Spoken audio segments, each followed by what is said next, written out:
vamos perceber isso nesses encontros. Jonas capítulo 1, nós vamos ler os 17 versículos do 1 até o 17. Começo dessa história do profeta Jonas. Jonas capítulo 1, do versículo 1 até o versículo 17. A palavra do Senhor nos diz assim, queridos. A palavra do Senhor veio a Jonas, filho de Amitai, com esta ordem: vá depressa à grande cidade de Nínive e pregue contra ela, porque a sua maldade subiu até a minha presença. Mas Jonas fugiu da presença do Senhor, dirigindo-se para Tarsis. Desceu à cidade de Jope, onde encontrou um navio que se destinava àquele porto. Depois de pagar a passagem, embarcou para Tarsis para fugir do Senhor. O Senhor, porém, fez soprar um forte vento sobre o mar e caiu uma tempestade tão violenta que o barco ameaçava arrebentar-se. Todos os marinheiros ficaram com medo e cada um clamava ao seu próprio Deus. E atiraram as cargas ao mar para tornar o navio mais leve. Enquanto isso, Jonas, que tinha descido ao porão e se deitara, dormia profundamente. O capitão dirigiu-se a ele e disse: como você pode ficar aí dormindo? Levante-se e clame ao seu Deus. Talvez ele tenha piedade de nós e não morramos. Então os marinheiros combinaram entre si: vamos lançar sortes para descobrir quem é o responsável por essa desgraça que se abateu sobre nós. Lançaram sortes e a sorte caiu sobre Jonas. Por isso lhe perguntaram: diga-nos quem é o responsável por essa calamidade. Qual é a sua profissão? De onde você vem? Qual é a sua terra? A que povo você pertence? Ele respondeu: eu sou hebreu, adorador do Senhor, o Deus dos céus, que fez o mar e a terra. Então os homens ficaram apavorados e perguntaram: o que foi que você fez? Pois sabiam que Jonas estava fugindo do Senhor, porque ele já tinha lhes dito isso. Visto que o mar estava cada vez mais agitado, eles lhe perguntaram: o que devemos fazer com você para que o mar se acalme? Respondeu ele: peguem-me e joguem-me ao mar, e ele se acalmará. Pois eu sei que é por minha causa que esta violenta tempestade caiu sobre vocês. Ao invés disso, os homens se esforçaram ao máximo para remar de volta à terra, mas não conseguiram, porque o mar tinha ficado ainda mais violento. Eles clamaram ao Senhor: Senhor, nós suplicamos, não nos deixes morrer por tirarmos a vida deste homem. Não caia sobre nós a culpa de matar um inocente, porque tu, ó Senhor, fizeste o que desejavas. Em seguida pegaram Jonas e o lançaram ao mar enfurecido, e este aquietou-se. Tomados de grande temor ao Senhor, os homens lhe ofereceram um sacrifício e se comprometeram por meio de votos. O Senhor fez com que um grande peixe engolisse Jonas, e ele ficou dentro do peixe 3 dias e 3 noites. Até aqui, meus amados, continue com seu celular ou com a sua Bíblia aberta. Nosso tema desta celebração é fugindo da presença do Senhor. Fugindo da presença do Senhor. Primeiro eu queria te convidar para que você entendesse que esse livro de Jonas, ele não é uma novela. O livro de Jonas, ele não é um mito. O livro de Jonas, ele não é uma mera história. A história de Jonas, pela fé nós cremos que ela aconteceu. Os liberais, os teólogos liberais, que acabaram com as igrejas na Europa, onde foi o berço da reforma protestante, onde chegou até nós, hoje somos conhecidos como evangélicos, né? Mas somos protestantes, reformados, na nossa origem. E essa teologia que coloca em xeque, coloca em dúvida diversas passagens bíblicas, ela matou igrejas na Europa. Porque onde a teologia liberal, onde nós colocamos a palavra de Deus, tiramos a sua autoridade, tiramos a inspiração bíblica, vidas, igrejas são destruídas, porque a Bíblia é a palavra de Deus, é a nossa regra de fé, é a nossa regra de prática. E infelizmente também dentro do Brasil, muitas igrejas e teologias têm ido por esse caminho liberal, mas eu queria convidar você a entender que sim, essa história, ela aconteceu. Inclusive, ela é citada por Jesus em Mateus 12, quando os escribas e os fariseus pedem um sinal, o Senhor lembra da história de Jonas. E inclusive faz uma comparação que os 3 dias e 3 noites que Jonas ficou dentro do ventre do grande peixe, ou da baleia, da mesma forma, Jesus, por 3 dias e 3 noites ele morreria, mas ao 3º dia ele ressuscitaria. Ali estaria quem era maior do que Jonas. Jonas também ele é citado em 2 Reis, versículo 25 do capítulo 14. Ele foi um profeta do reino do norte. Então ele profetizava por meio de Deus para o reino do norte, que o reino já estava dividido. Então, para o povo de Israel, o reino do norte, Jonas ele era um profeta. Ele viveu mais ou menos ali no período do rei Jeroboão. Esse livro ele foi escrito, segundo a tradição, cerca ali do 8º século antes de Cristo, entre cerca de 770 a 800 antes de Cristo. Então esse é um livro que nós acreditamos, porque a palavra de Deus nós temos que enxergar pelos olhos da fé.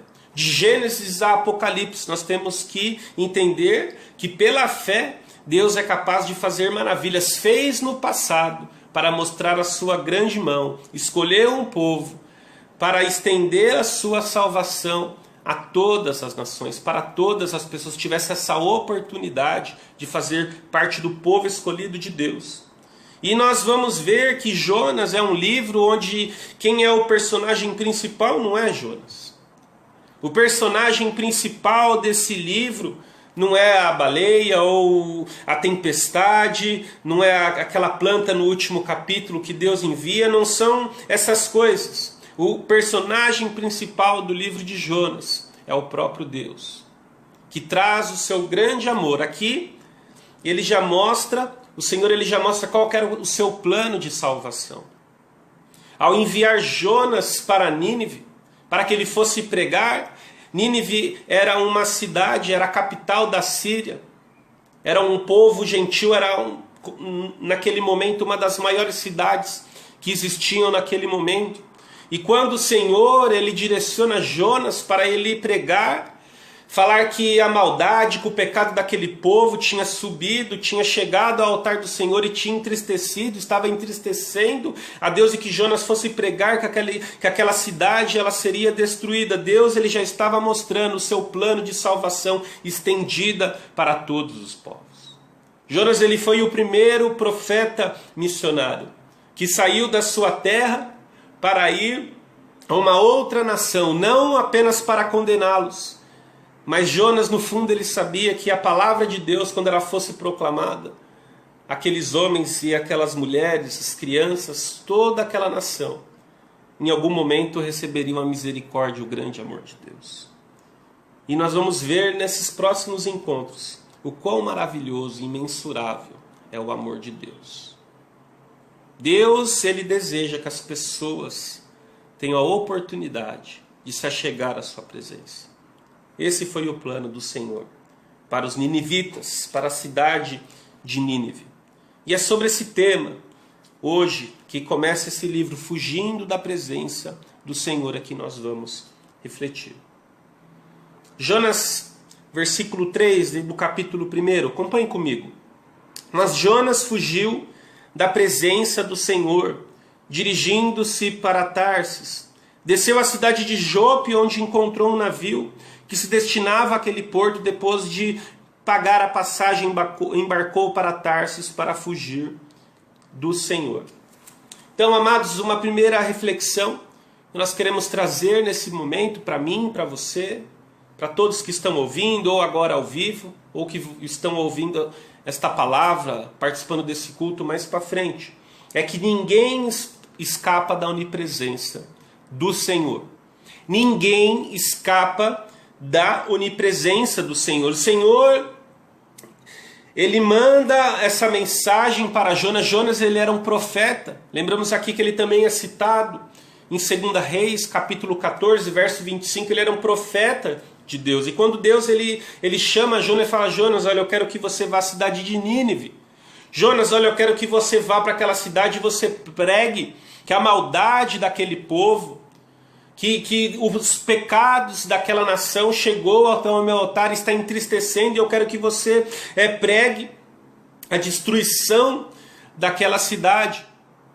Mas por que nós vemos aqui Jonas ele fugindo desta missão? Jonas era um profeta, com certeza Deus já tinha dado outros planos, já tinha traçado outros objetivos, outras direções para Jonas em todo o seu ministério. Então era estranho Deus ele mandar Jonas fazer isso e ele do nada ele fazer um caminho ao contrário daquilo que Deus estava dando a direção para que ele fosse para Nínive, para que ele pregasse a palavra de Deus, para que ele anunciasse a palavra de justiça do Senhor sobre aquela nação, aquela grande nação. Mas por que Jonas ele faz isso? Nínive era a capital da Síria. A Síria era uma nação inimiga do povo de Israel. E quando Jonas ele recebe essa notícia, no fundo ele sabia que o Deus ao qual estava dando aquela missão para ele, o Deus ao qual ele servia como profeta, o Deus ao qual ele era um servo, como ele diz aqui na sequência, quando os marinheiros na embarcação perguntam quem ele era, ele fala, eu sou hebreu, eu sirvo ao Deus que criou os céus e a terra. Ele sabia da grandeza de Deus e da misericórdia e do grande amor do Senhor, que quando ele anunciasse a palavra de destruição, de justiça de Deus, que denunciasse o pecado daquele povo, a misericórdia do Senhor, o amor do Senhor seria estendida para aquele povo. E Jonas, ele era como fosse um grande nacionalista, ele achava ainda, ele não entendia, os seus olhos ainda estavam vendados para o grande plano de salvação do Senhor, que seria estendido para o grande Israel. O Israel são todos aqueles que pertencem ao Senhor, ao qual eu e você, aqueles que são alcançados pela graça de Deus, também fazem parte hoje. E aqui Deus já estava dando essa missão para Jonas, e Jonas sabia que quando ele anunciasse, em algum momento a misericórdia do Senhor se estenderia sobre aquela nação. E como era um povo inimigo de Israel, do reino ao qual ele fazia parte, dos judeus, ele como hebreu, ele não queria que aquele povo fosse salvo. Então o que Jonas faz? Ele pega um caminho ao inverso. Ao invés dele ir para Nínive, ele vai para Tarsis. Tarsis hoje está localizado como fosse na Espanha. Falando aqui do nosso contexto de São Paulo, imagina que você está na Barra Funda e você quer ir para a Zona Leste. E ao invés de você ir para a Zona Leste, lá Corinthians Itaquera, Arthur Alvim, tem meus parentes lá em Arthur Alvim, ao invés de você ir para lá, você pega o trem e vem sentido Itapevi, aqui perto da nossa igreja.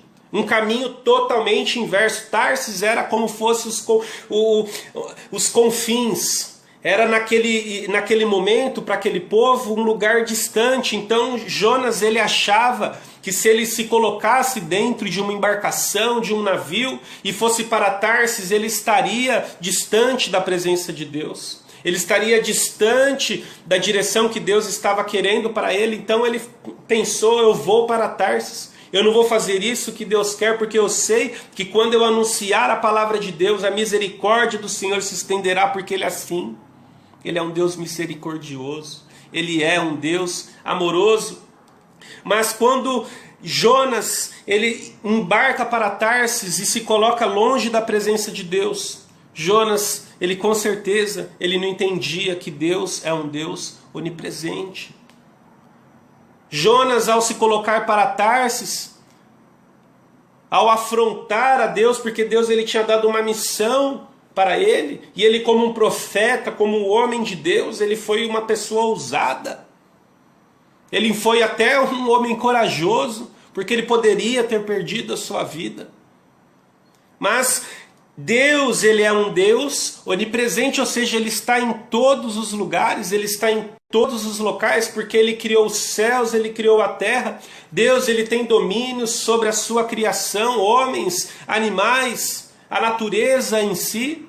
E ao continuar lendo essa história, nós vemos a grandiosidade, a soberania de Deus. E ninguém pode escapar da onipresença do Senhor. Jonas, ele achou que indo para um lugar extremo, ir para um lugar distante, era o lugar mais distante para aquele momento que as pessoas conheceram a Tarsis. Ele falou, eu vou para Tarsis, eu vou me afastar dessa missão que Deus quer, porque eu não quero que aquele povo seja salvo, eu não quero que aquele povo seja recebido com a graça de Deus, com a misericórdia de Deus, com a paz de Deus, com a mão de Deus abençoadora. Mas ele não estava entendendo que Deus é um Deus onipresente, que Ele está no controle de tudo, que nada foge do controle das suas mãos. E assim também é conosco. Muitas vezes, aqueles que são chamados por Deus, que têm conhecimento da palavra de Deus, têm se comportado como Jonas, têm querido ir para a sua Tarsis. A Tarsis aqui, entenda que é você ir distante, para um lugar distante de Deus. Mas primeiro que Deus, Ele mora em nós, Ele habita em nós. Não tem como aquele que foi chamado por Deus, aquele que já pertence a Deus, aquele que foi adotado por Deus, foi chamado para fazer parte desse novo povo, fazer parte do seu reino, fazer parte do corpo de Cristo. Não tem como nós fugirmos da onipresença de Deus, porque Deus, Ele está em todos os lugares. Deus, Ele conhece o nosso coração. Deus, Ele conhece a sua vida. Deus, Ele conhece os seus passos. E onde quer que você esteja, Deus, Ele estará lá, porque Deus, Ele está no controle de tudo. E nós percebemos nessa história a grandiosidade do Senhor, e que nada foge do controle das suas mãos. Ninguém escapa da onipresença do Senhor. Jonas não escapou da onipresença de um Deus que está em todos os lugares. E eu e você também não podemos escapar da onipresença de Deus. Eu e você não podemos escapar da grandiosidade de Deus, porque Deus, Ele está no controle de tudo. Deus, Ele tem domínio sobre tudo, sobre a sua criação. Deus, Ele tem domínio sobre as nações. Deus, Ele tem domínio sobre os povos. Deus, Ele domina a natureza. Deus, Ele domina tudo, porque tudo foi feito por Deus. E Ele é um Deus onipresente. Então não adianta a gente fugir da presença de Deus, porque onde quer que nós estejamos, Ele estará conosco. Ele sabe aquilo que a gente faz. Ninguém escapa da onipresença do Senhor. Jonas, versículo 4, ainda no capítulo 1. O Senhor, porém, fez soprar um forte vento sobre o mar, e caiu uma tempestade tão violenta que o barco ameaçava arrebentar-se. Volta um pouquinho a sua Bíblia. Salmo 107. Salmo de número 107. Versículo 23 até o 27. Fizeram-se ao mar em navios para negócios na imensidão das águas, e viram as obras do Senhor, as suas maravilhas nas profundezas. Deus falou e provocou um vendaval que levantava as ondas. Subiam aos céus e desciam aos abismos. Diante de tal perigo perderam a coragem.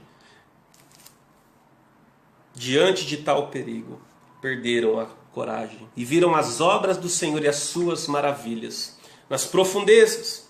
Então, uma segunda reflexão para nós nesta manhã, que além de nós não podermos escapar da onipresença de Deus, de um Deus que está em todos os lugares, de um Deus que está no controle de tudo, uma segunda reflexão é que os planos de Deus não podem ser frustrados. Os planos de Deus não podem ser frustrados. Em Jó, versículo 42, no seu primeiro e segundo versículo, Jó, ele fala: Senhor, eu sei que nada foge do controle das suas mãos. Nada pode fugir do controle das suas mãos. E assim também foi com Jonas. Jonas, ao achar que estava indo para um lugar distante, um lugar lá nos confins da terra, onde naquele momento Tarsis era o lugar mais longe, ele achando que ele, indo para uma embarcação, entrando dentro de um navio, ele conseguiria fugir da presença do Senhor. Mas aqui já nesse versículo 4, Deus, além de onipresente, Ele mostra a sua onipotência, que é um Deus poderoso, é um Deus que tem poder, é um Deus que tem domínio sobre tudo. Ou seja, aquele mar que Jonas estava tentando fugir, Deus também ele tinha controle sobre aquilo. E uma forte tempestade começa a surgir aonde Jonas estava. Uma tempestade fora do normal, onde todas as pessoas que estavam dentro daquele navio junto com Jonas ficaram com medo. Os marinheiros eles começaram a se prostrar para os seus deuses, que não era o Deus verdadeiro, que não era o Deus vivo e verdadeiro, que é o meu e o Deus da sua vida. Mas aquelas pessoas ficaram desesperadas e quando eles vão lá para o porão, Jonas está lá tranquilo, porque Jonas ele tinha consciência do que estava acontecendo. Jonas ele estava entendendo que ele estava mexendo, que ele estava indo contra um Deus que tem domínio sobre tudo. É um Deus que não pode frustrar os seus planos. É um Deus que é além de onipresente, que está em todos os lugares. É um Deus onipotente, é um Deus poderoso. É um Deus que tem o controle de tudo nas suas mãos. E os planos de Deus não podem ser frustrados. Ao enviar aquela tempestade, Deus ele estava mostrando não só para Jonas, mas para quem fosse preciso, que nada foge do controle das suas mãos, que não seria um homem que desafiaria os planos de Deus, porque se Deus tinha colocado que Jonas teria que ir para aquela cidade pregar, assim seria feito, porque os planos de Deus, aquilo que Deus ele colocou, aquilo que Deus ele planejou, não pode ser frustrado, não pode ser cancelado, jamais será cancelado, mesmo com a desobediência do seu povo, mesmo que eu e você tomemos a mesma atitude de Jonas, de nos afastarmos da presença do Senhor, porque aqueles que conhecem a palavra de Deus, aqueles que já fazem parte desse reino de luz, em muitas circunstâncias têm feito isso como Jonas. Nós temos nos afastado da presença de Deus, mas muitas tempestades também têm vindo na nossa vida, como essa tempestade que veio ali na embarcação, onde trouxe medo, onde trouxe temor.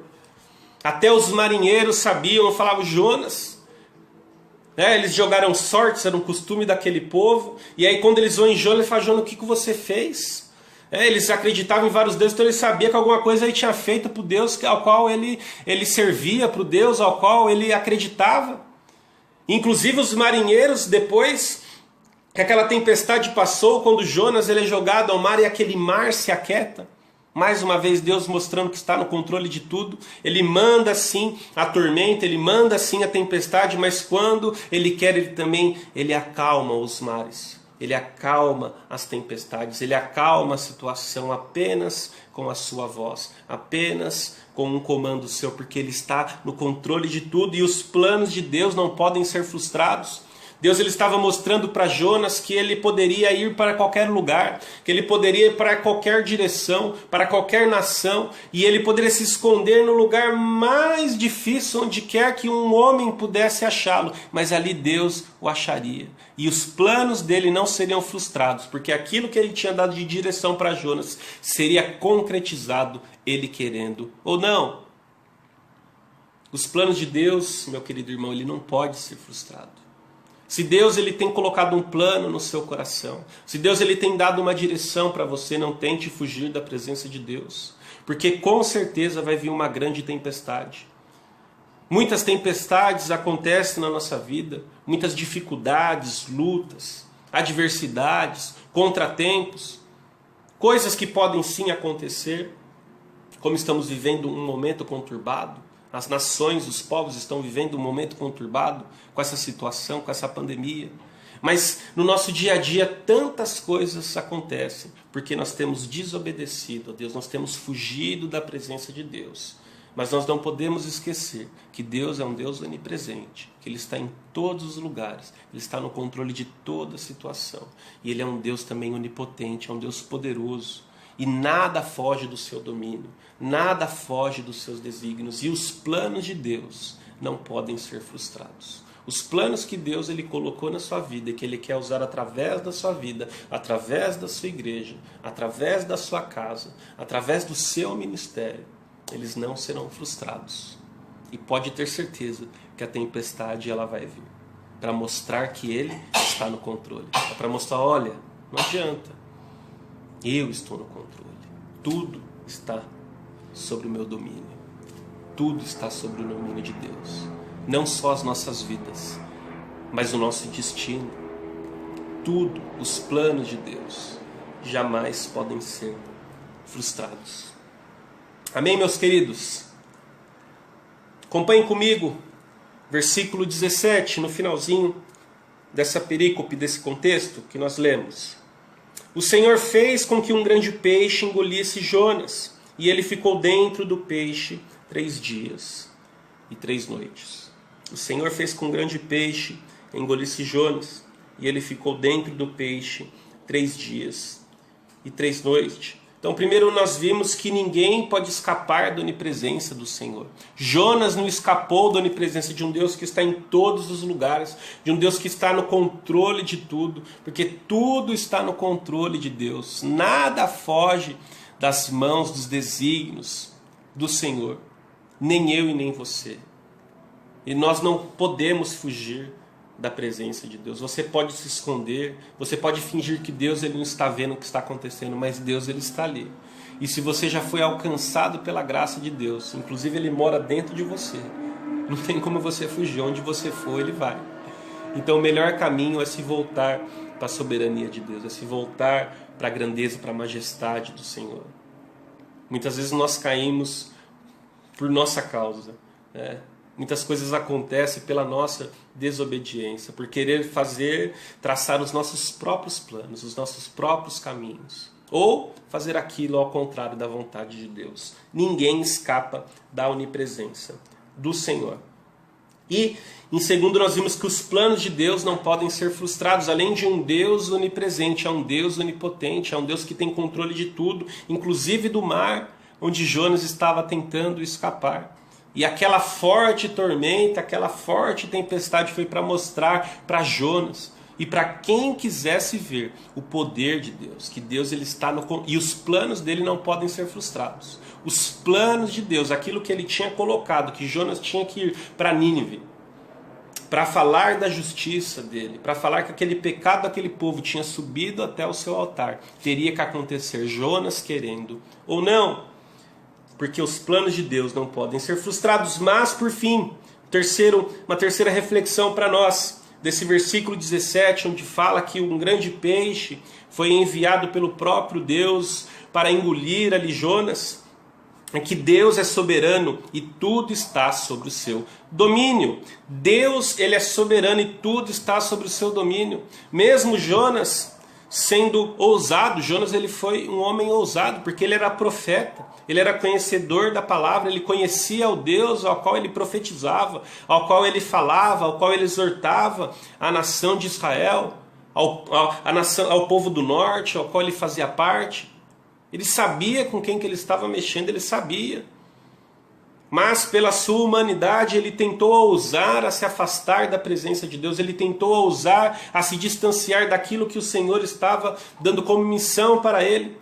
Mas Deus ele é misericordioso, Deus ele é amoroso. E após aquela grande tempestade e aquele alvoroço naquela embarcação, e Jonas, o próprio Jonas falou, esse mar só vai se acalmar quando eu for jogado, porque tudo isso está acontecendo porque eu estou desobedecendo a Deus. E quando ele é jogado naquele mar, após a tempestade, vem uma bonança, vem uma calmaria. E mesmo com a sua desobediência, com a sua ousadia, Deus ele poupa a vida de Jonas. Porque os planos de Deus não podem ser frustrados. E Deus é soberano, está tudo sob o seu domínio.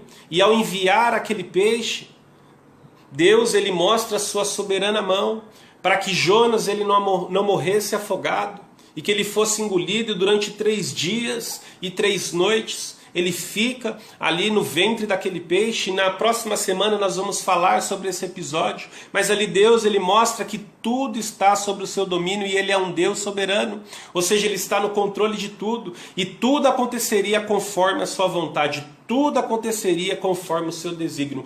Tudo aconteceria conforme ele tinha proposto. Porque Deus é um Deus soberano e tudo está sob o seu domínio. Então ao enviar aquele peixe, aquele grande peixe, que Jonas fosse engolido e por 3 dias e 3 noites ele ali ficasse, Deus ele mostrou para esse homem, e através dessa palavra, que é inspirada e é infalível e é poderosa. Hoje nós também temos essa lição para nós. Deus, Ele é soberano. Ele é soberano sobre a sua vida. Ele é soberano sobre a sua família. Ele é soberano sobre o seu trabalho. Ele é soberano sobre as suas finanças. Ele é soberano sobre tudo e sobre todos. E não adianta nós tentarmos andarmos com as nossas próprias pernas. Não adianta nós tentarmos colocar aquilo que está no nosso coração. Porque nós sempre cairemos. Nós sempre cairemos. E Deus, Ele sempre mostra o seu grande poder e a sua soberania. Ele mostrou aqui que Ele tem um domínio de tudo. Ele tem um domínio também sobre a sua vida, sobre a minha vida. Ele tem um domínio sobre a igreja. Deus, Ele é soberano. Deus, Ele está no controle de toda essa situação. Tudo isso está acontecendo por permissão de Deus. Deus, Ele quer falar alguma coisa com as nações. Deus, Ele quer mostrar o seu grande poder. Deus, Ele quer mostrar para a humanidade que o nosso egoísmo, que o nosso egocentrismo, que o nosso afastamento da sua presença não é um bom caminho. Em todas as situações, Deus, Ele sempre quer mostrar alguma coisa. Porque Deus, Ele é soberano e tudo está sob o seu domínio. Esse episódio, como eu falei, ele é citado em Mateus 12, quando os escribas e os fariseus pedem um sinal para Deus. Ele lembra de Jonas. Ele fala da mesma forma que Jonas, ele ficou 3 dias e 3 noites. O Filho do homem, o Filho de Deus, o Messias, o Cristo, por 3 dias, primeiro morrerá, mas ao 3º dia ele ressuscitará. E é por meio da misericórdia de Deus, pela graça de Cristo, é que nós podemos fazer parte desse novo povo, fazer parte dessa nova aliança, por meio do sacrifício de salvação de Cristo na cruz. Deus é soberano e tudo está sob o seu domínio. Enfim, amados, podemos tentar fugir da presença do Senhor, mas essa fuga certamente ela será frustrada. Ninguém escapa da onipresença do Senhor. Ele é o Deus que criou os céus e a terra. E tudo se encontra sobre o seu domínio. Mas que tentemos, os planos do Senhor nunca serão frustrados, pois tudo está sob o controle das suas mãos. Ele é um Deus soberano sobre nós e sobre todas as coisas. Não tentar desobedecê-lo e afrontá-lo é a nossa melhor escolha que podemos fazer, pois os seus planos e desígnios sempre se realizarão conforme a sua vontade e o seu querer. Deus, amados, Ele está no controle de tudo. Se você está fugindo da presença do Senhor, é tempo de se voltar para os braços do Pai. É tempo de se voltar para os caminhos de Deus. É tempo de fazer aquilo que Deus tem proposto para cada um de nós, para as nossas igrejas. Estar sensível para ouvir a voz do Senhor. Seguir a direção do Espírito Santo de Deus. Esse é o melhor caminho. Não só para Jonas, mas é o melhor caminho para cada um de nós. Que Deus, Ele te abençoe e que esta palavra, meu amado, possa fazer morada no seu coração. Que Deus possa ter falado contigo nesse momento. Eu te faço um desafio. Às terças estamos estudando 1 Pedro, meditando na exposição da palavra. Então, quem puder ler esse livro de 1 Pedro, são 5 capítulos. E Jonas são 4 capítulos. Se você puder, leia essa história de Jonas.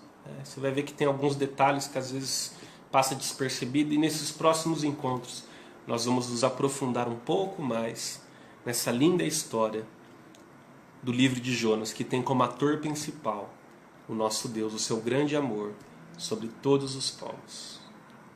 Vamos nesse momento orar, já encerrando a nossa celebração, o nosso culto. Se você puder, compartilha